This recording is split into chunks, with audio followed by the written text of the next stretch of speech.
नीति वचन 23 अध्याय। जब तू किसी हाकिम के संग भोजन करने को बैठे तब इस बात को मन लगाकर सोचना कि मेरे सामने कौन है, और यदि तू अधिक खाने वाला हो तो थोड़ा खाकर भूखा उठ जाना। उसकी स्वादिष्ट भोजन वस्तुओं की लालसा न करना, क्योंकि वह धोखे का भोजन है। धनी होने के लिए परिश्रम न करना, अपनी समझ का भरोसा छोड़ना। क्या तू अपनी दृष्टि उस वस्तु पर लगाएगा जो है ही नहीं? वह उकाब पक्षी के समान पंख लगाकर निसंदेह आकाश की ओर उड़ जाता है। जो डाह से देखता है उसकी रोटी ना खाना, और ना उसकी स्वादिष्ट भोजन वस्तुओं की लालसा करना, क्योंकि जैसा वह अपने मन में विचार करता है वैसा वह आप है। वह तुझसे कहता तो है खा पी, परंतु उसका मन तुझसे लगा नहीं।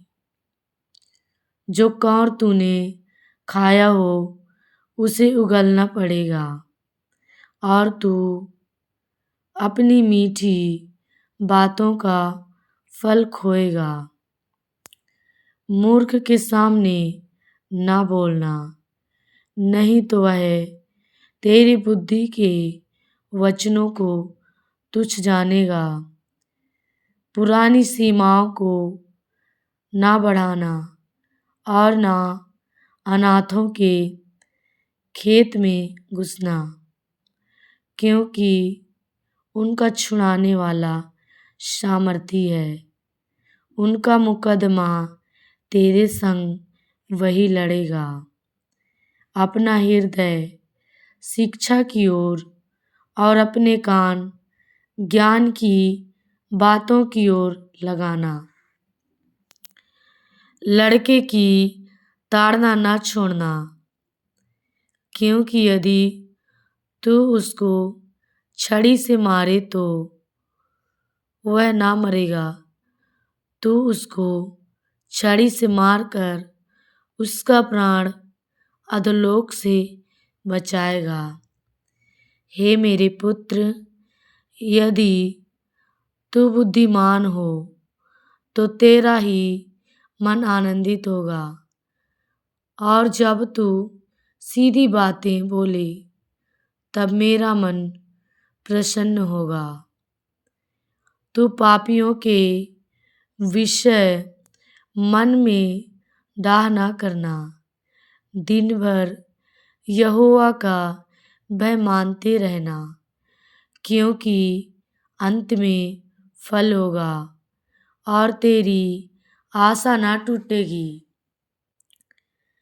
हे मेरे पुत्र, तू सुनकर बुद्धिमान हो और अपना मन सुमार्ग में सीधा चला। दाख मधु के पीने वालों में न होना, न मांस के अधिक खाने वालों की संगति करना, क्योंकि पियक्कड़ और पेटू अपना भाग खोते हैं, और पिनक वाले को चिथड़े पहनने पड़ते हैं। अपने जन्माने वाले पिता की सुनना, और जब तेरी माता बूढ़ी हो जाए तब भी उसे तुच्छ ना जानना। सच्चाई को मोल लेना, बेचना नहीं, और बुद्धि और शिक्षा और समझ को भी मोल लेना। धर्मी का पिता बहुत मगन होता है, और बुद्धिमान का जन्माने वाला उसके कारण आनंदित होता है। तेरे कारण तेरे माता पिता आनंदित और तेरी जननी मग्न हो। हे मेरे पुत्र, अपना मन मेरी ओर लगा और तेरी दृष्टि मेरे चाल चलन पर लगी रहे। वैश्या गहरा गड्ढा ठहरती है और पराई स्त्री सकरे कुएं के समान है। वह डाकू के समान घात लगाती है और बहुत से मनुष्यों को विश्वासघाती कर देती है। कौन कहता है हाय, कौन कहता है हाय हाय, कौन झगड़े रगड़े में फंसता है, कौन बक बक करता है, किसके आकरण घाव होते हैं, किसकी आँखें लाल हो जाती हैं। उनकी जो दाख मधु देर तक पीते हैं और जो मसाला मिला हुआ दाख मधु ढूंढने को जाते हैं।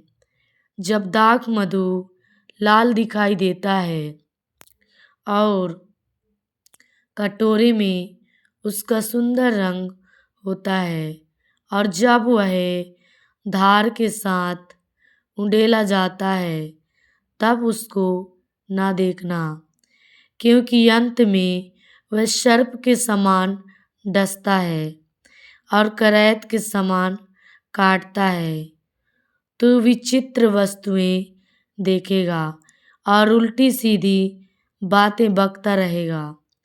तू समुद्र के बीच लेटने वाले या मस्तूल के सिरे पर सोने वाले के समान रहेगा।